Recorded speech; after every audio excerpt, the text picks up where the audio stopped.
사랑하는 형제자매 여러분, 오늘은 교회력으로 종려 주일입니다. 사랑의 하나님께서 우리 죄를 용서하시고 우리를 하나님 나라의 백성으로 부르시기 위하여 그분의 아드님을 이 세상에 보내셨습니다. 본디 우리가 받아야 할 고통을 대신 지신 주님의 십자가의 순환과 죽음을 묵상하는 고난 주간이 시작됩니다.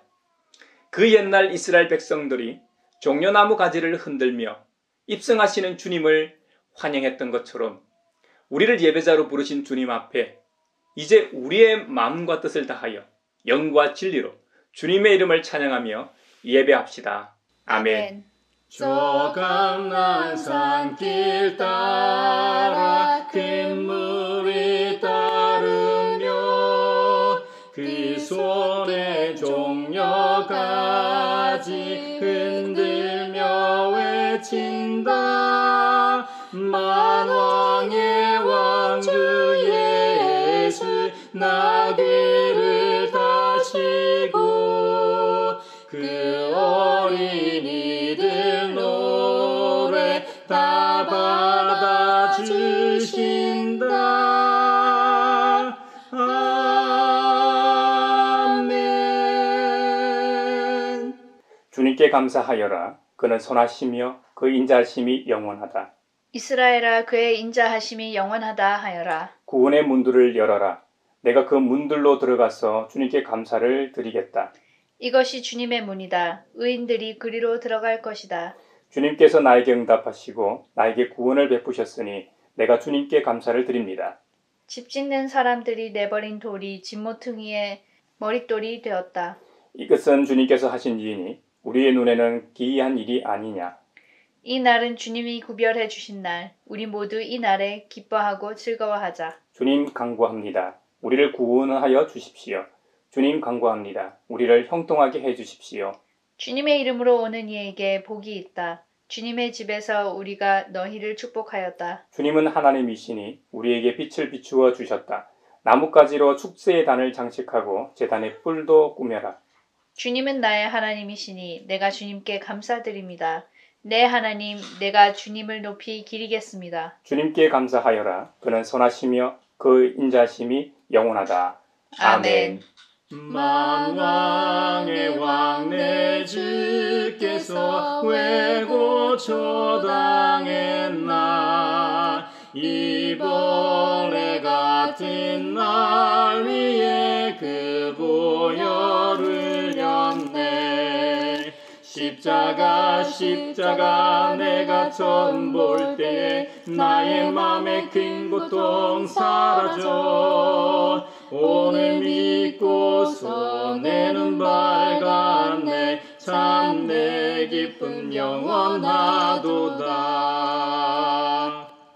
자비롭고 은혜로우시며 노하기를 더디하고 한결같은 사랑과 진실이 풍성하신 하나님께서는 우리의 악과 허물과 죄를 용서하신다고 하셨습니다.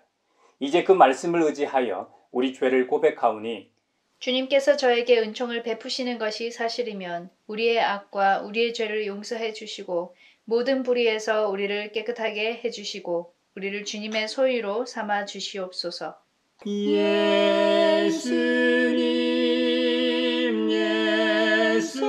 예수님 나의 죄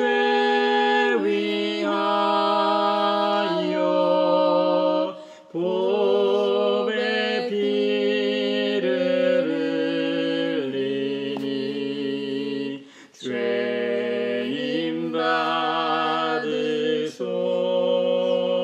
받으소서.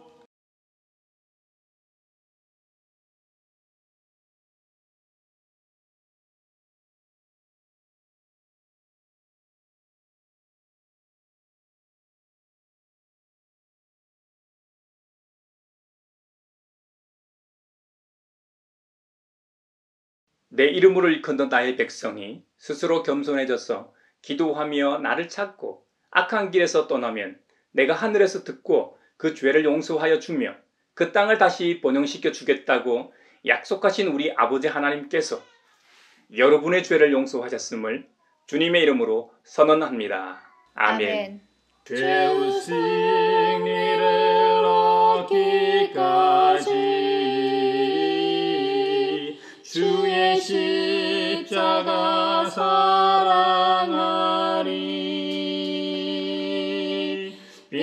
멸류관 받기까지 험한 십자가 붙들겠네. 오늘 우리에게 주신 구약의 말씀은 이사야 50장 4절에서 9절 하반절입니다. 주님의 말씀을 경청하십시오. 주 하나님께서 나를 학자처럼 말할 수 있게 하셔서 지친 사람을 말로 격려할 수 있게 하신다. 아침마다 나를 깨우쳐 주신다. 내 귀를 깨우치시어 학자처럼 알아듣게 하신다. 주 하나님께서 내 귀를 열어주셨으므로 나는 주님께 거역하지도 않았고 등을 돌리지도 않았다. 나는 나를 때리는 자들에게 등을 맡겼고 내 수염을 뽑는 자들에게 뺨을 맡겼다. 내게 침을 뱉고 나를 모욕하여도 내가 그것을 피하려고 얼굴을 가리지도 않았다. 주 하나님께서 나를 도우시니 그들이 나를 모욕하여도 마음이 상하지 않았고 오히려 내가 각오하고 모든 어려움을 견디어냈다. 내가 부끄러움을 당하지 않겠다는 것을 내가 아는 까닭은 나를 의롭다 하신 분이 가까이에 계시기 때문이다. 누가 감히 나와 다투겠는가? 함께 법정에 나서보자. 나를 고소할 자가 누구냐? 나를 고발할 자가 있으면 하게 하여라. 주 하나님께서 나를 도와주실 것이니 그 누가 나에게 죄가 있다 하겠느냐? 아름답고 귀한 말씀 생명샘이로다. 아름답고 귀한 말씀 생명샘이로다. 오늘 우리에게 주신 서신의 말씀은 빌립보서 2장 5절에서 11절입니다. 주님의 말씀을 경청하십시오. 여러분 안에 이 마음을 품으십시오. 그것은 곧 그리스도 예수의 마음이기도 합니다. 그는 하나님의 모습을 지니셨으나 하나님과 동등함을 당연하게 생각하지 않으시고 오히려 자기를 비워서 종의 모습을 취하시고 사람과 같이 되셨습니다. 그는 사람의 모양으로 나타나셔서 자기를 낮추시고 죽기까지 순종하셨으니 곧 십자가에 죽기까지 하셨습니다. 그러므로 하나님께서는 그를 지극히 높이시고 모든 이름 위에 뛰어난 이름을 그에게 주셨습니다. 그리하여 하늘과 땅 위와 땅 아래에 있는 모든 것들이 예수의 이름 앞에 무릎을 꿇고 모두가 예수 그리스도는 주님이시라고 고백하여 하나님 아버지께 영광을 돌리게 하셨습니다. 아름답고 귀한 말씀 생명샘이로다.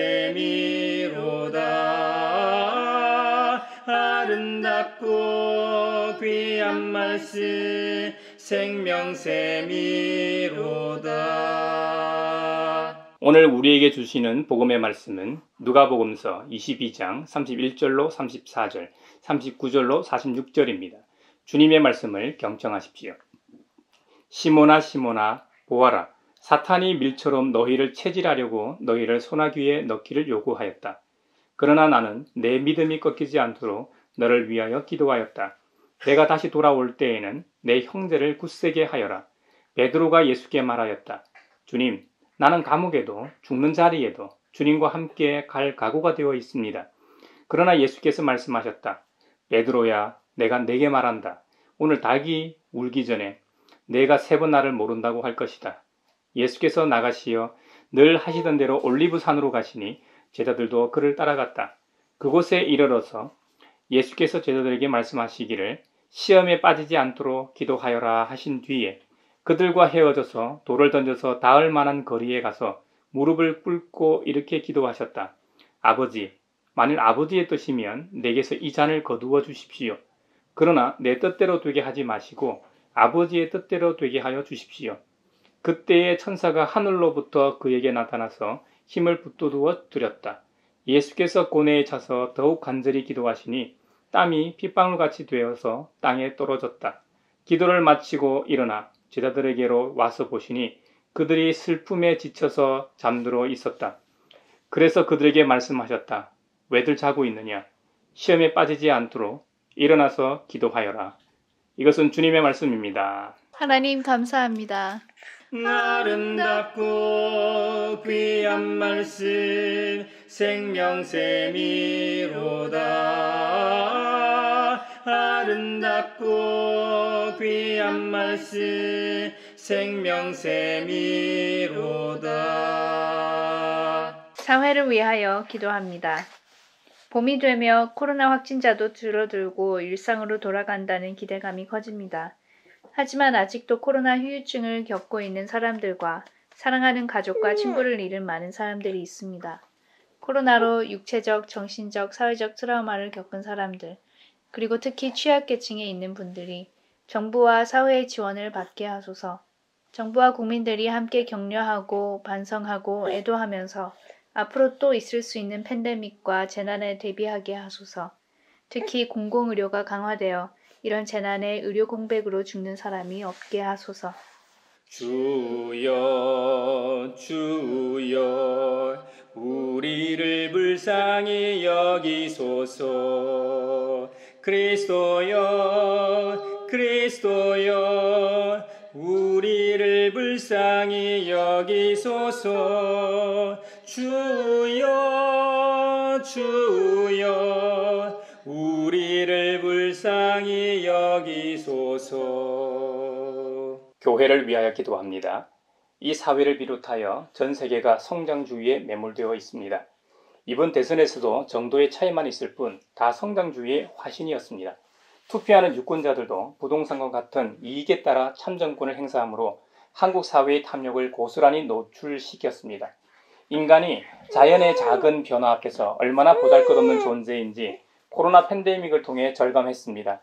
화석연료를 기반으로 하는 산업구조는 생태계에 악영향을 끼쳐 기후위기까지 초래하였습니다.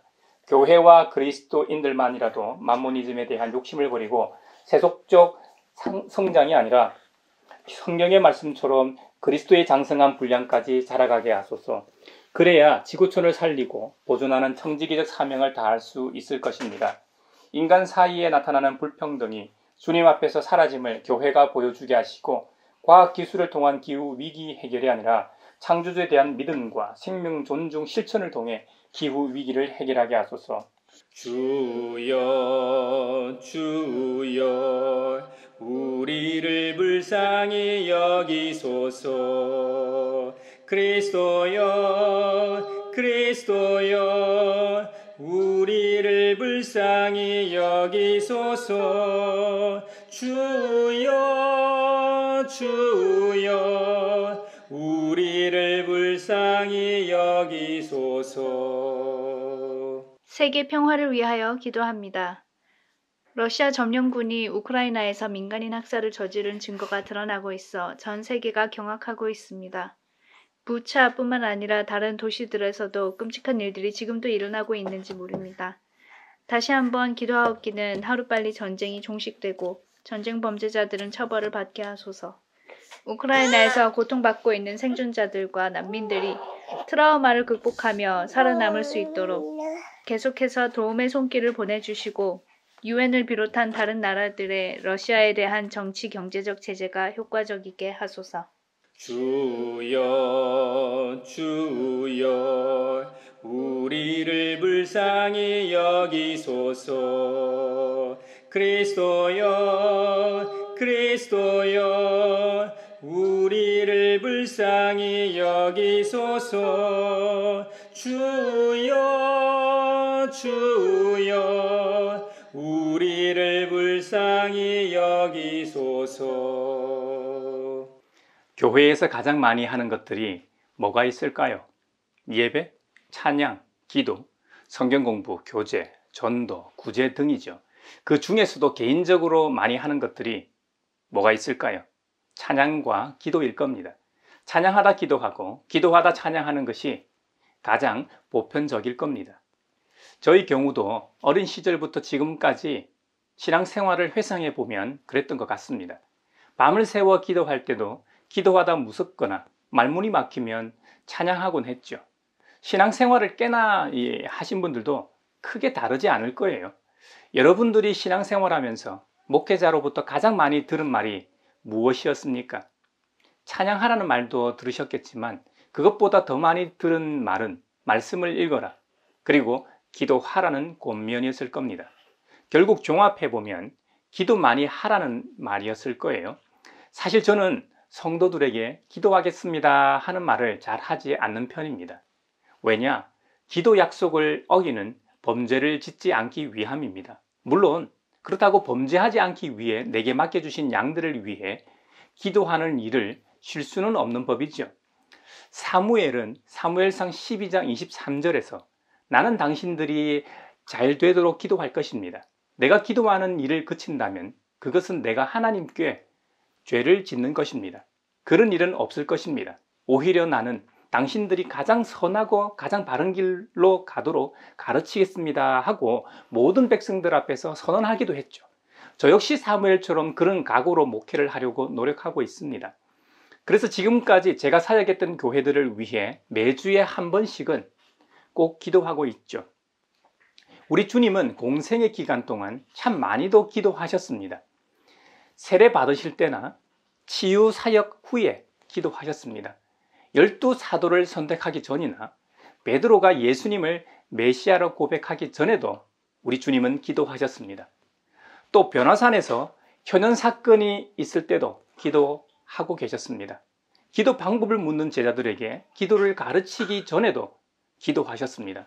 심지어 십자가 위에서 죽기 직전에도 기도하셨습니다. 주님의 공생의 기간 동안 있었던 여러 기도의 사례를 언급했던 것처럼 주님은 수많은 기도를 하셨습니다. 무슨 결정을 하거나 중요한 일을 앞두고는 항상 기도하셔서 하나님 아버지의 뜻을 묻고 따르셨습니다. 직접 기도하신 사례 말고도 기도의 중요성에 대한 비유를 통해서도 기도의 중요성을 가르치고 역설하셨습니다. 빵 3개를 구워 달라고 강청하는 이 친구의 비유를 통해 졸라대는 것 때문에 필요한 만큼 주는 것처럼 너희가 구하면 주실 것이라는 말씀을 하시기도 하셨습니다. 불의한 재판관에게 자신의 사정을 들어달라고 계속 찾아오는 과부로 인해 재판관은 귀찮았으라도 과부의 권리를 찾아준다고 비유를 드시며 늘 기도하고 낙심하지 말라고 가르쳐 주시기도 하셨습니다. 그리고 바리새인과 세리의 비유는 너무나 유명하지 않습니까? 두 사람이 기도하러 성전에 올라가 한 사람은 정말 자기가 잘났다는 태도를 취하며 기도하고 또 한 사람은 하늘을 우러러볼 엄두도 못 내고 자신의 가슴을 치며 자복하고 통회하면서 자비를 베풀어 주십사 기도하지 않습니까? 그 비유에서 주님은 자기를 낮추고 주님 앞에 간구하라고 교훈을 주십니다. 이렇듯 예수님께서는 일생 동안 수없이 기도의 중요성을 몸소 보여주셨습니다. 사실 우리 주님은 기도하지 않아도 되시는 분입니다. 우리 주님이 곧 하나님이시기 때문이죠. 하지만 우리에게 기도의 중요성을 역설하기 위해 본을 보여주셨던 것이죠. 이것이 기도 생활의 모범입니다. 믿음의 선배들 치고 기도의 사람이 아니었던 분은 단 한 명도 없습니다. 하지만 기도의 중요성을 잘 알면서도 꾸준히 기도하는 것은 결코 쉬운 일이 아닙니다. 기도는 습관이기 때문입니다. 여러분, 사복음서 중에서도 누가복음이 특히 기도를 더 많이 강조하고 있는데요. 예수님을 따르던 제자들도 기도의 방법에 관해 질문하곤 했습니다. 누가복음 11장 1절에 보면 우리 예수님께서 어떤 곳에서 기도하고 계셨습니다. 기도를 마치신 예수님께서 제자들에게 묻습니다. 주님, 요한이 자기 제자들에게 기도하는 것을 가르쳐 준 것과 같이 우리에게도 기도를 가르쳐 주십시오. 기도하는 방법을 알려달라는 이 제자의 질문에 우리 주님은 기도의 방법과 내용에 대해 비유와 주기도문을 통해 알려주시기도 하셨지만 우리 예수님께서는 3년 동안 꾸준히 기도하는 모습을 통해 본을 보여주셨습니다. 그 말은 기도는 훈련이라는 것을 우리에게 보여줍니다. 그리스도인 치고 기도가 중요하지 않다고 말할 사람이 누가 있겠습니까? 기도는 두말할 것 없이 매우 중요한 것입니다. 기도해야 한다는 지식적인 깨달음 자체가 훈련을 의미하지는 않습니다. 사실 지식적인 깨달음 없이도 반복되는 훈련을 통해 기도의 사람이 된 경우가 너무나 많습니다. 우리 각자가 다니는 교회를 한번 둘러보십시오. 목회자보다 더 많이 기도하는 분이 반드시 있습니다. 더 꾸준히 기도하는 성도가 있기 마련입니다. 우리네 삶이 인생사가 기도하도록 만듭니다. 목회자는 여러 사역으로 오히려 더 바빠 기도하기를 쉬는 죄를 범하기 쉬운 위치에 있습니다. 설교라는 것도 자판기에 지폐 하나 넣으면 나오는 음료수처럼 뚝딱 나오는 것이 아닙니다. 매 순간 설교를 위해 묵상하고 한 주간을 생활하면서 여러 환경들 속에서 설교와 연결시킬 거리가 뭐가 없을까 고민하는 사람들이 목회자입니다. 그러니 그 모든 것들이 사실 신앙생활이라는 범주에 들긴 하지만 정확하게 기도하는 것은 아니니 정말 기도 많이 하시는 성도들에 비해 기도하는 물리적 시간이 적을 수 있습니다. 성도들 중 기도하는 분들이 많긴 하지만 그렇다고 누구나 쉽게 기도의 사람이 되는 것도 아닙니다. 또 기도하는 시간이 많다고 해서 항상 바르게 기도하는 것도 아닙니다. 그러므로 우리 예수님께서 모델로 보여주시고 직접 가르쳐 주신 기도에 대한 교훈을 알 필요가 있습니다.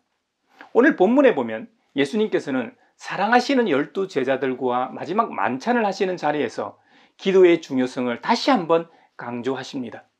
특히 수제자 베드로에게 뭐라고 말씀하시냐면요. 누가복음 22장 31절 32절에 보면 시몬아 시몬아 보아라 사탄이 밀처럼 너희를 체질하려고 너희를 소나기에 넣기를 요구하였다. 그러나 나는 내 믿음이 꺾이지 않도록 너를 위하여 기도하였다. 내가 다시 돌아올 때에는 내 형제를 굳세게 하여라.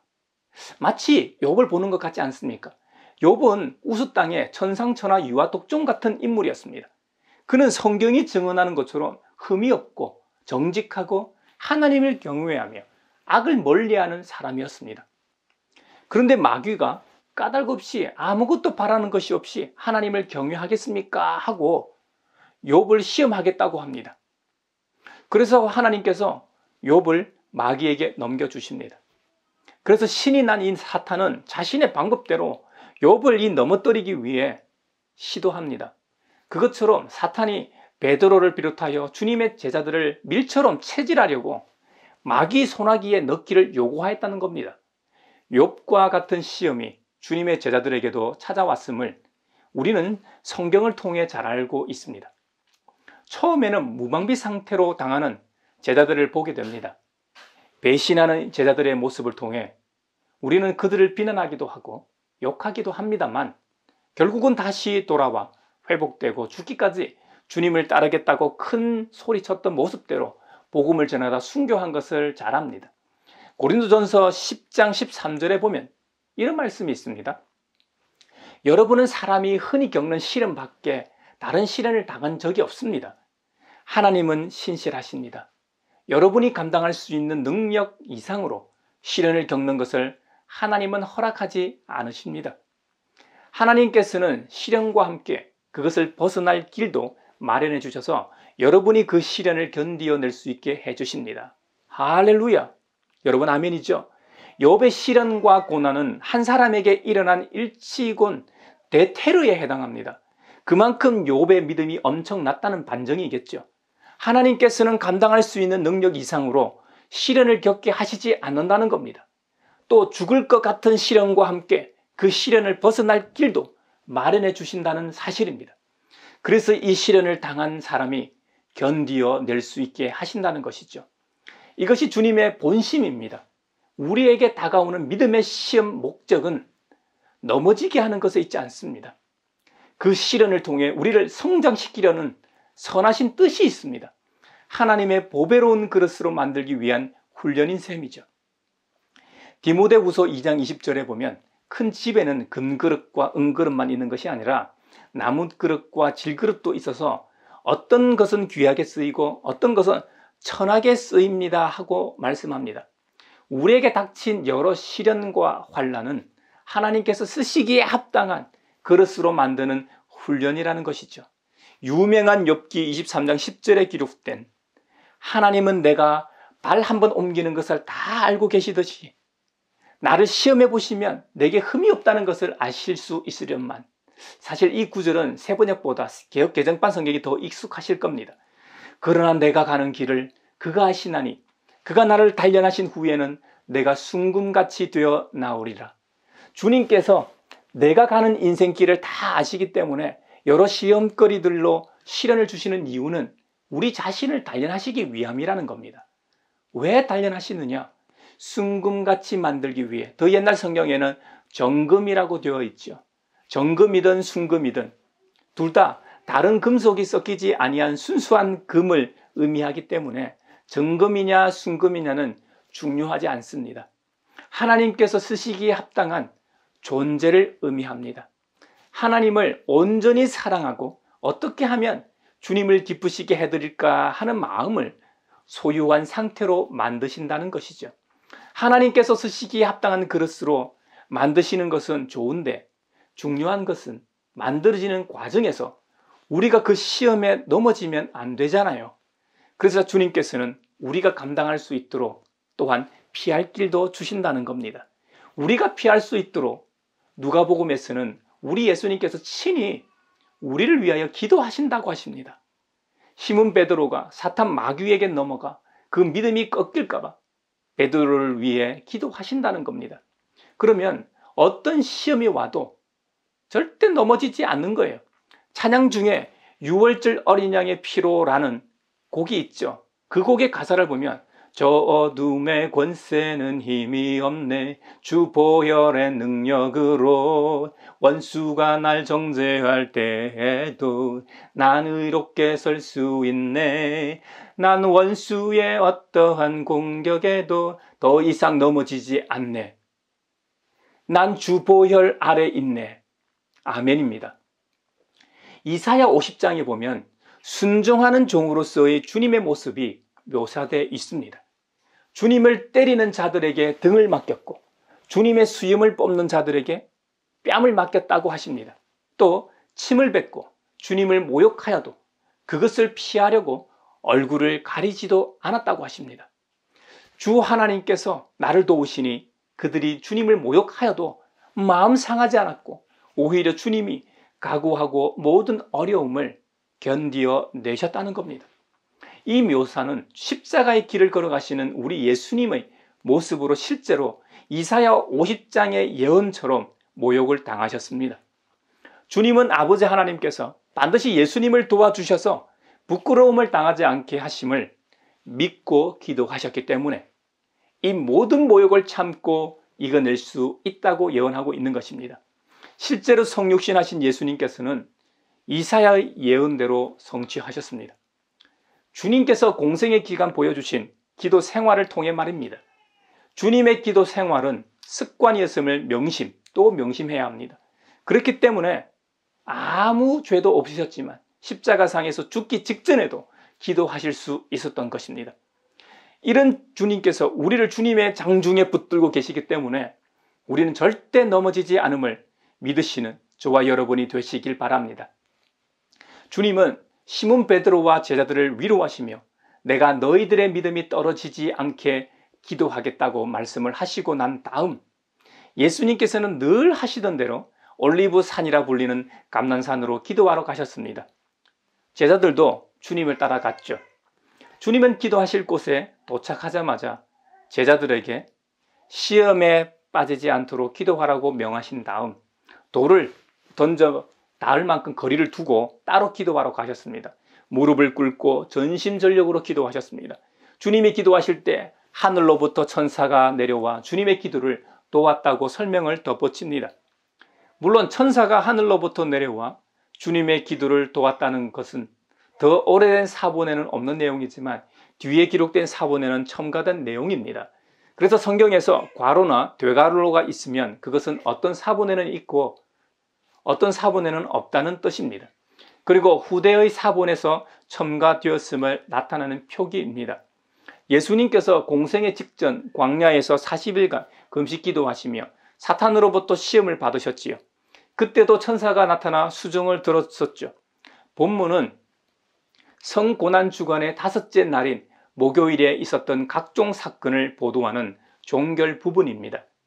주님이 얼마나 전심전력으로 기도하셨는지 땀이 핏방울같이 되어서 땅에 떨어졌다고 그 당시 장면을 묘사하고 있습니다.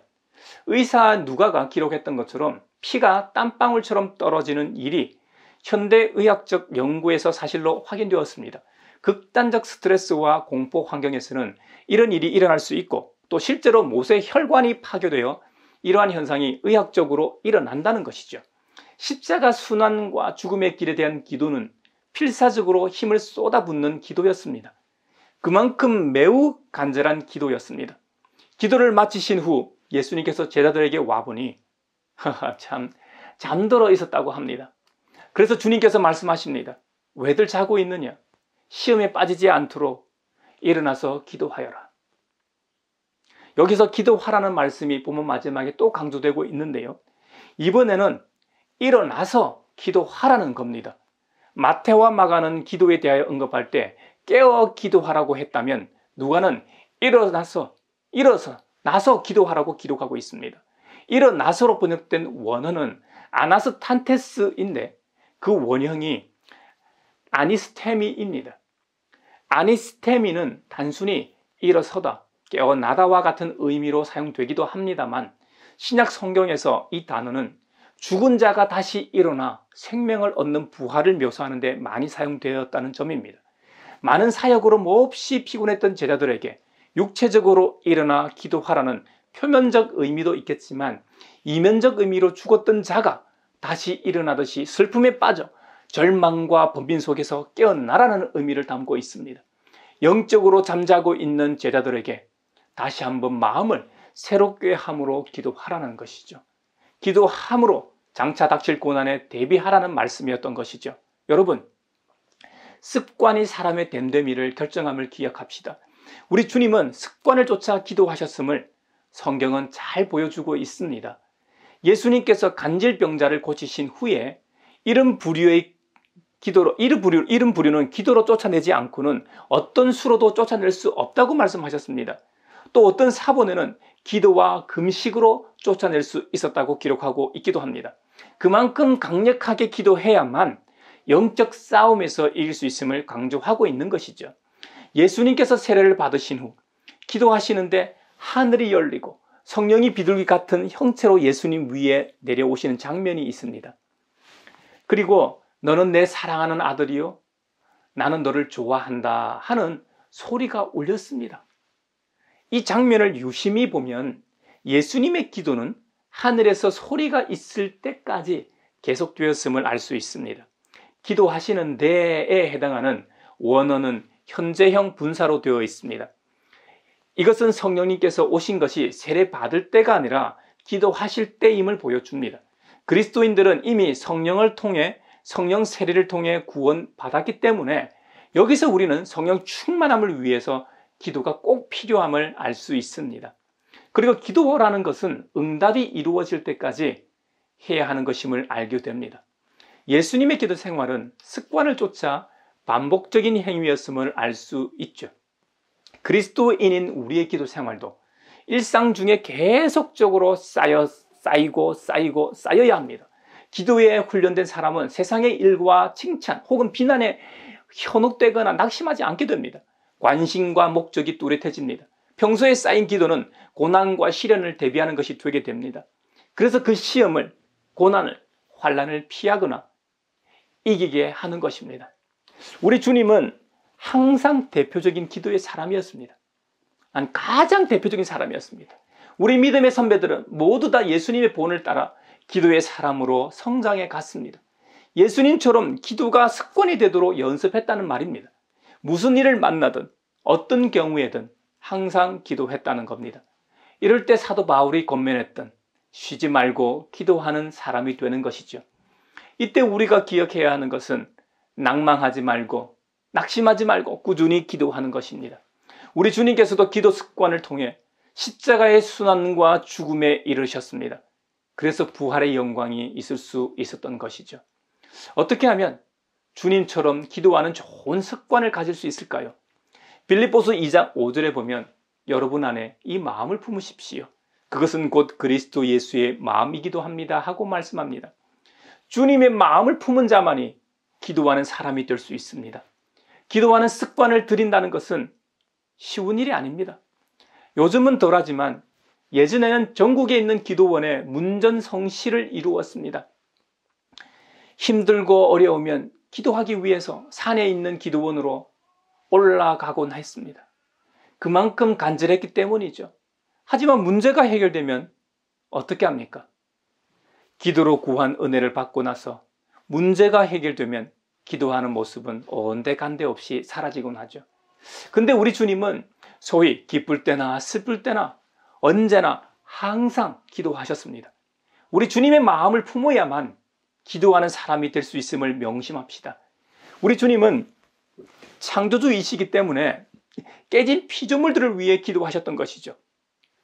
무한하신 사랑으로 기도하셨다는 말입니다. 특히 타인을 위한 기도는 타인에 대한 사랑과 배려가 있어야만 할 수 있습니다. 죄로 파괴되고 깨진 피조물을 긍휼히 여기는 창조주의 눈과 마음을 가질 때 기도할 수 있는 것이죠. 그 마음이 바로 우리 주님의 마음입니다. 저와 여러분이 그리스도 예수, 우리 주님의 마음을 품길 바랍니다. 기도는 그리스도인이 하나님 앞에 깨어있음을 보여주는 확실한 증거입니다. 기도는 예배입니다. 예수원을 설립한 대천덕 신부는 기도가 노동이요, 노동이 기도라고 외쳤습니다. 기도는 노동만큼 힘들기도 하지만 습관이 되면 우리의 일상생활하는 모든 순간순간이 기도가 되는 것입니다. 기도는 예수님의 참 제자가 되는 길입니다. 주님의 제자가 되고 싶으십니까? 그러면 기도하십시오. 주님처럼 기도하는 사람이 되면 우리는 이미 주님의 제자입니다.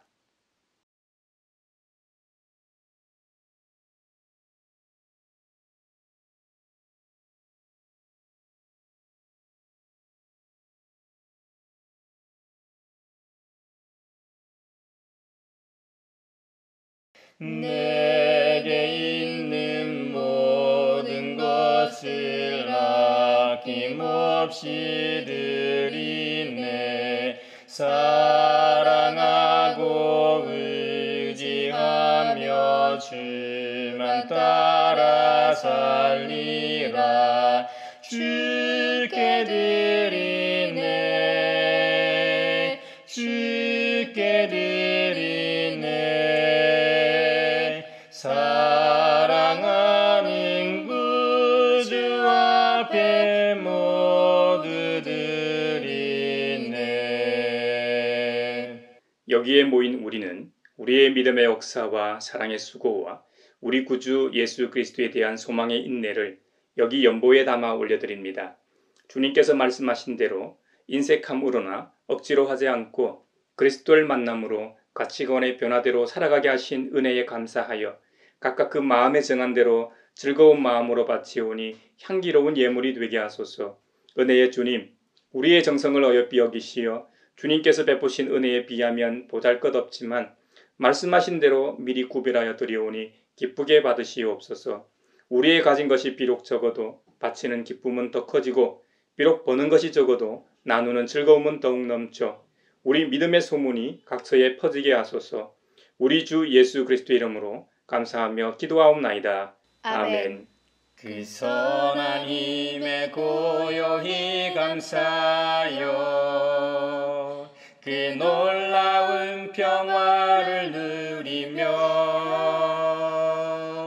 나 그대들과 함께 걸어가네. 나 그대들과 한 해를 여네. 지나간 허물 어둠의 날들이 무겁게 내 영혼 짓눌러도 오 주여 우릴 외면치 마시고 약속의 구원을 이루소서. 그 선한 힘이 우릴 감싸시니 믿음으로 일어나길 기대하네. 주 언제나 우리와 함께 계셔 하루 또 하루가 늘 새로워. 서로 평화 인사를 나누겠습니다. 주님의 평화를 빕니다. 빕니다. 주님의 평화를 빈다 얘들아. 주님의 평화가 여러분과 함께 하시길 바랍니다. 이제 축도하겠습니다.